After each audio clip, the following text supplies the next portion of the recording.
Olá pessoal, sejam mais uma vez bem-vindos à nossa Escola de Humanas. A gente está aqui junto com o pessoal do curso de Biomedicina falando na nossa disciplina de Psicobiologia, Psicossociologia, sobre o livro Tábula Rasa, Negação Contemporânea da Natureza Humana, do professor Steven Pinker. E a gente está chegando então ao nosso quarto capítulo do livro, que se chama Abutres da Cultura. Nesse capítulo, Pinker começa com uma figuração, com uma metáfora do escritor argentino Jorge Luis Borges, falando sobre a loteria da Babilônia. E comparando a loteria da Babilônia, que seria desvencilhada, sem regras, e que poderia acontecer qualquer coisa. Comparando essa ideia de uma loteria completamente ao acaso, que ditaria sobre a vida e a morte de uma pessoa, se ela seria rica ou pobre, atrelando essa loteria, esse tipo de convenção, à cultura como é entendida por alguns pesquisadores, alguns autores, que ele está denominando de abutres da cultura, que seria uma cultura, entendida desse modo, porque ela estaria completamente sem regras, ou que não tivesse cérebro no sujeito humano, genes, não tivesse evolução, ou que seja, a ideia de que a cultura como não relacionada com um fenótipo humano. E é isso que Pinker, com as pontes que a gente apontou no nosso último momento, na nossa última aula, que é por meio das ciências da mente, da neurociência, da genética comportamental e da psicologia evolucionária, compreender a cultura também como parte ou como produto dessa história humana, ou um produto dos seres humanos enquanto espécie.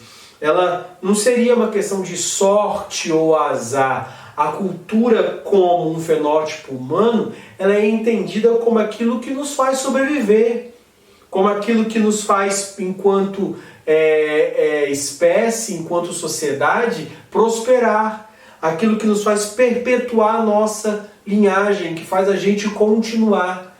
Então, a cultura não é diminuída, ela não é reduzida. A cultura é entendida como algo que é importantíssima, mas obviamente que possui um regramento, possui uma estrutura, está ligada a todo o conjunto de fatores orgânicos do sujeito. As culturas diferentes, elas não estão se colocando que elas provêm de genes diferentes, de espécies diferentes, como se existissem tipos humanos diferentes. Não se trata disso. O que a gente está colocando aqui é que essa cultura, ela está ligada à natureza humana, porque ela não pode ser entendida também como um mundo inseparado, ou que ela impõe uma forma a mentes informes, que ela adestra o humano, como se fosse um super-organismo, a cultura como algo separado de nós humanos, fosse algo sobre-humano. Imagina a cultura como algo sobre-humano, a cultura como algo sobrenatural, como uma entidade que dá forma, seriam os dedos de Deus ali moldando o boneco de barro, seria a cultura humanizando ou criando o humano de uma forma completamente autônoma, numa loteria. E é isso que nós estamos querendo entender aqui nesse capítulo. Quer dizer que a cultura é importante, mas ela não é um miasma que penetra a pele, ela não é algo fora que vem em determinado momento, ela advém de uma relação de aprendizado. A cultura, ela é apreendida, ela é aprendida. E, por exemplo, quando nós falamos do dom inato da linguagem, retomando a teoria de Noam Chomsky, de fato, nós estamos falando de um mecanismo inato para aprender a língua. Não que a língua já nasce verbo, predicado, sujeito, objeto direto, indireto, em francês, em português dentro da gente. Não se trata disso.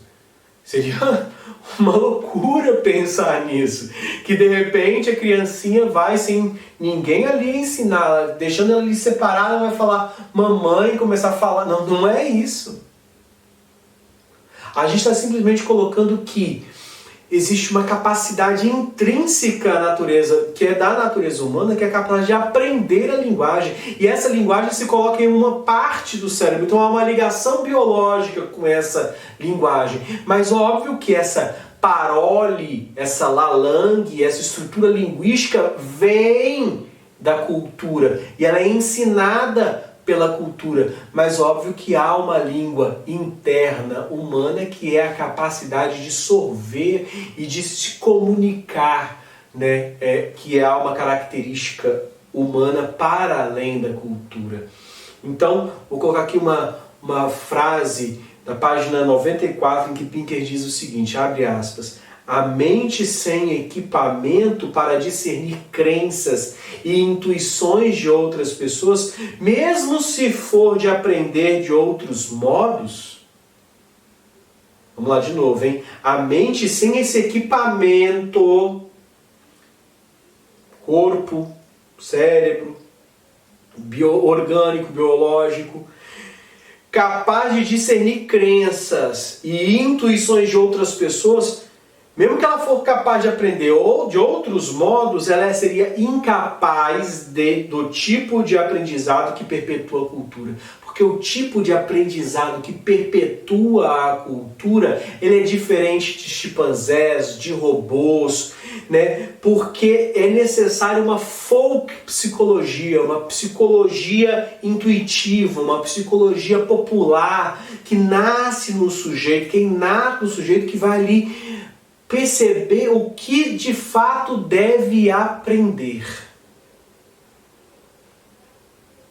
Ele vai selecionar essa psicologia intuitiva, essa folk psychology, ela vai interpretar a intuição, a intencionalidade do que tem que ser aprendido. Então, isso inclusive questiona alguns conexionistas que vai tentar colocar muita teoria computacional dentro do cognitivismo e remontando ao associacionismo.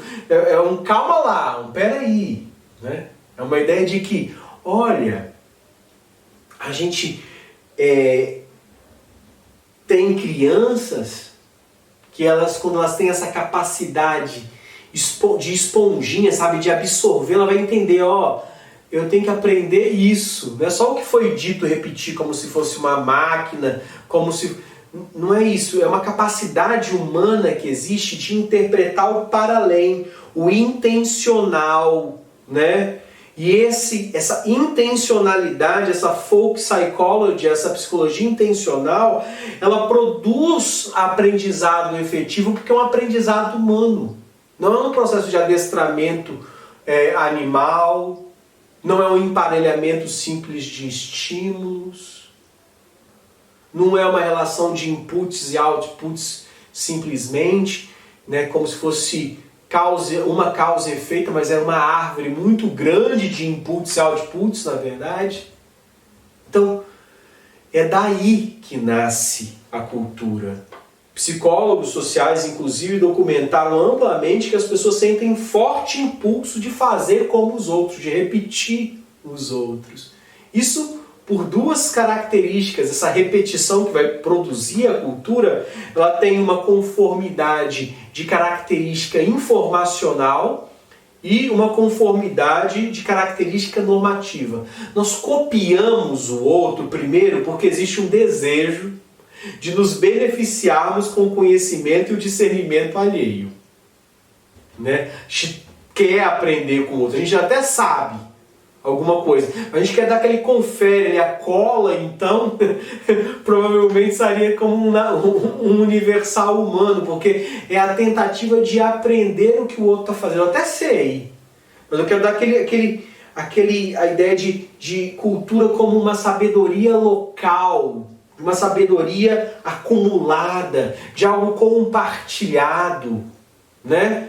Estudos já mostraram isso, né? Que se eu estou indo coloco um sujeito aqui e todas as pessoas estão vindo do lado contrário, ele muito provavelmente eu estou indo para a direita, né? E aí vão vindo gente para a esquerda, gente para a esquerda, gente para a esquerda, gente para a esquerda. A pessoa vai se perguntar, será que eu tenho que ir para esse lado que eu estou indo mesmo? Está todo mundo indo para lá?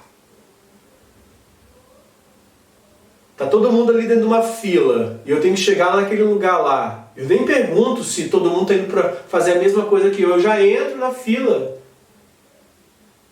Isso é a característica informacional da cultura, é a necessidade de se beneficiar com o todo do que os outros têm feito. E obviamente ela é informacional e ao mesmo tempo, inclusive, essas características que eu coloquei, elas também são normativas, que é o desejo de seguir as normas da comunidade, não importando sua possível arbitrariedade. Se a comunidade disse algo, eu tendo a copiar a comunidade. Óbvio que a maioria da comunidade, a gente vê hoje, por exemplo, no Brasil e no mundo, sempre duas, né, sociedades convivendo, né, políticas, econômicas, sociais, né, mas o lance é fazer parte de uma comunidade. Né? Se eu vejo todo mundo de máscara, eu tendo a usar máscara também. O ideal seria isso, mas como existem pessoas que não estão usando a máscara, existem pessoas que se sentem confortáveis em não usar também. Então há uma característica na cultura normativa que provoca certo equilíbrio de cooperação.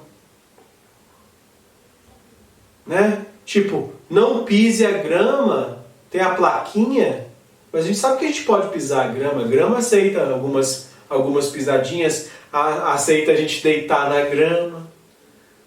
Mas a questão é, a regra social estabelecida ali é de poder fazer piquenique nessa grama aqui. Ah, não, esse parque aqui a gente topa o piquenique na grama. Então, né, agora, não faz nenhum sentido certas arbitrariedades se a comunidade não compactuar com essa normativa. Né? E aí sim é instalada a cultura de uma nação, de um bairro, de um povo, ou a cultura humana maior, ampliada, global. Tá? Exemplos desse normativo de equilíbrio cooperativo é o entendimento que o dinheiro é válido. De que aquele pedacinho de papel impresso com carimbo da Casa da Moeda, assinado pelo presidente da República ou pelo rei, não importa, seja pela autoridade competente que estabelece aquela norma jurídica de entendimento de que, né, aquela moeda é válida, que tem um valor agregado para além do número ali.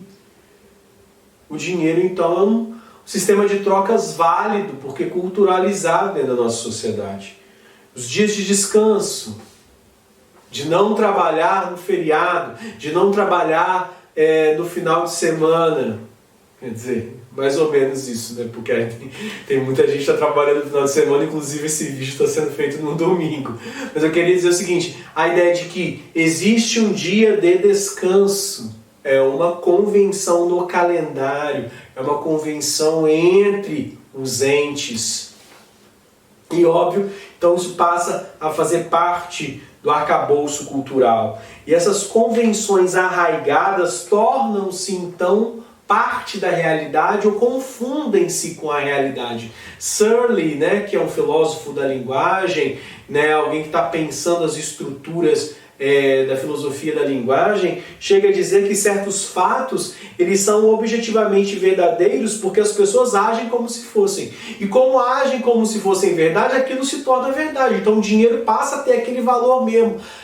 A lei, aquela lei ali que não faz sentido nenhum, mas não, tá bom, tá colocado, tem uma multa, quer dizer, passa e todo mundo vai cumprir aquilo, né, porque tá dentro de uma nação que vai coercitir, né, vai ir contra, vai punir quem tá fazendo diferente, então aquilo passa a agregar dentro da cultura.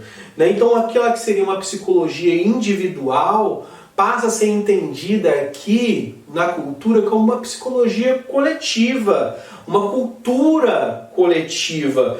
Entre culturas diferentes, entre culturas semelhantes, isso vai se dar do mesmo jeito.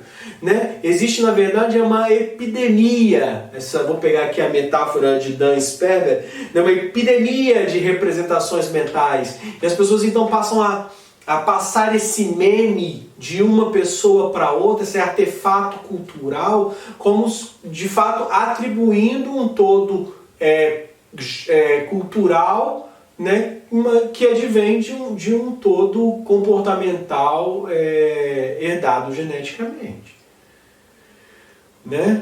Pegar essa ideia de meme aqui do próprio Richard do Dawkins, né? Então, mas em culturas diferentes ou culturas semelhantes, essa mesma estrutura ela se manifesta. Em aspectos culturais que mudam e outros que se mantêm, a gente tem essa mesma perspectiva. E a ideia de que as culturas então são porosas, fluidas, porque elas permitem certas modificações. Elas modificam o avatar, mas as estruturas básicas, os pilares culturais, eles se mantêm. Algumas necessidades são necessidades próprias do humano. E vão mudando a maneira como essa cultura se manifesta, né? Mas ela mantém a necessidade de ter algumas estruturas. Tá? A cultura, então, elas passam a se constituir como ferramentas para a vida.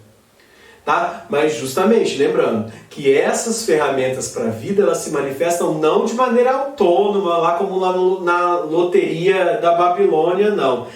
Culturas, elas variam de acordo com as formas humanas e as estruturas sociais, as estruturas orgânicas. Então, existem regramentos para essas alterações culturais, né? São fatores biológicos, ecológicos, combinações geográficas, ambientais, que vão facilitar e vão permitir a perpetuação do artefato cultural ou não. E aí eu lembro aqui os dizeres de Sowell e Diamond, que eles argumentam conclusivamente que os destinos das sociedades humanas não nascem do acaso, nem da raça, mas do impulso humano. Olha que bacana isso, do impulso humano, o destino das sociedades, né? A sua cultura, a maneira de agir. Do impulso humano para adotar as inovações de outros, justamente por ser porosa, por ser fluida. Então a gente vai pegando das culturas no sentido global aquilo que mais se encaixa, que é mais adequado, que é mais bacana, né? Porque se o outro está se beneficiando, se o outro está crescendo, a outra sociedade está crescendo com aquilo ali, é natural que eu queira aquilo ali para mim, né? Que é uma das formas de economia dos bens simbólicos, aqui pensando um pouco com Bourdieu. Vou trazendo essas inovações em combinação com as vicissitudes, né? Com as questões da geografia e da ecologia, né? Obviamente que o clima vai ter que permitir, né? Se eu tenho a quantidade de alimento necessário, se as relações estabelecidas nessa cadeia ecológica da minha sociedade, elas permitem que essa cultura se desenvolva.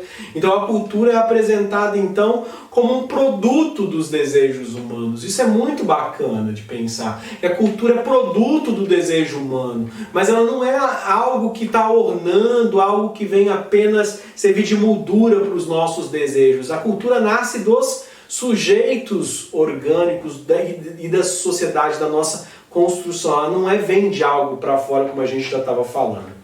Essas compreensões da cultura como sendo alicerçada em uma psicologia, e é isso que a gente está fazendo aqui, trazendo a cultura para o campo de análise, né, tirando para uma análise mais psicológica, é que essa, por sua vez, vai ter bases biológicas. Né? Chegaríamos então a uma consciência, esse termo de Brown aqui, depois de sociobiologia, né? De um livro que vai ser tão criticado, a gente vai voltar a falar desse livro no capítulo 6, mas a ideia de que nós teríamos uma consciência entre cultura, um apaziguamento, um caminho, todos para o mesmo caminho, um entendimento, ampliando os leques de análise, né? Então essa ideia de consciência que o Brown desenvolveu depois, né, de sociobiologia, é a ideia de que a gente estaria fazendo diversas possibilidades de campo de análise da cultura, né? Só que essa consciência não é possível por quê? Porque existem o que o Pinker está chamando de abutres da cultura, que é o título do capítulo, inclusive, que vão demonizar qualquer possibilidade de tentativa de consciência, né? Essa tentativa de análise da cultura por um viés psicológico e biológico, chamando isso de reducionismo. Como assim reducionismo?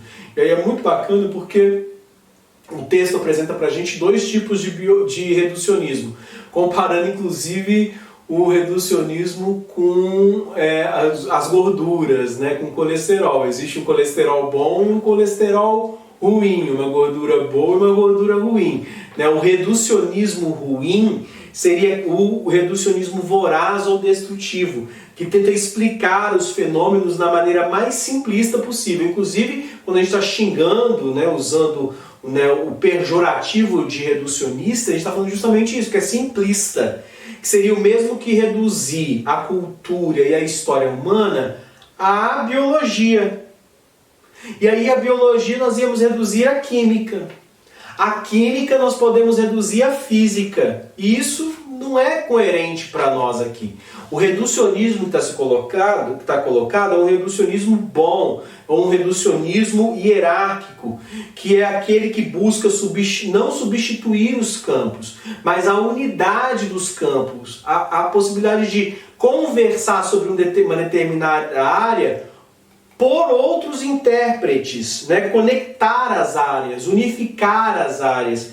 E o exemplo aqui, mais uma vez, grandiloquente do texto aqui que o Pinker usa, é a da linguagem Noam Chomsky, que coloca que existe a possibilidade, vamos fazer uma redução hierárquica aqui, né? A possibilidade de entender que existe uma língua que é interna, que é humana, que é encarnada, que é advinda de um corpo, de um sujeito biológico, de um sujeito psicológico, que tem uma psique, uma maneira de entender o mundo. Esse é um tipo de língua, a língua interna, a língua biológica, psicológica. E uma língua igualmente psicológica, porque existe a psicologia social, mas uma língua externa, que é a língua social, histórica, cultural, que é um artefato que é produzido com o tempo nas civilizações. É uma língua externa, cultural. Então o que acontece? Não haveria motivos para dizer que uma categoria de análise é melhor do que outra, que uma categoria é possível e a outra não. É a ideia de uma redução hierárquica, ou de um reducionismo bom, no sentido de que a possibilidade de analisar a língua por atributos biológicos e psicológicos e por atributos culturais, sociais e econômicos. E a ideia de juntar isso seria por intermédio de uma psicolinguística, né? Uma ideia de poder fazer esses dois caminhos conscientes, unidos, tá? Desse modo, portanto, como entendendo que as aves ao voar, elas não estão desafiando a física, mas usando a física. Voar não é ir contra a física. É entendendo a física, os mecanismos da física, criar um modelo. Nós fizemos isso com os nossos aviões, que se beneficiam dessa estrutura para conseguir os objetivos, né? Então, entendendo dessa maneira, não contrariando, mas unindo os níveis de análise social e cultural, então unindo a análise social e cultural aos níveis biológico e psicológico, nós estaríamos ajudando de maneira muito grande a ver muito além de nós mesmos do que teorias místicas. É entender mais um pouco sobre o humano, entender um pouco mais sobre como a cultura é um artefato humano e não um artefato para além do humano, sobre-humano, sobrenatural. A cultura faz parte de nós, né? Então, o que é solicitado, digamos, ensejado neste capítulo para a gente terminar, então é justamente a junção entre o psicológico e o biológico e a análise social e cultural. A gente se vê num próximo encontro. Muito obrigado. A gente vai estar analisando o capítulo 5 do livro de Steven Pinker, né? Tábula Rasa, a negação contemporânea da natureza humana. Um abraço, até logo.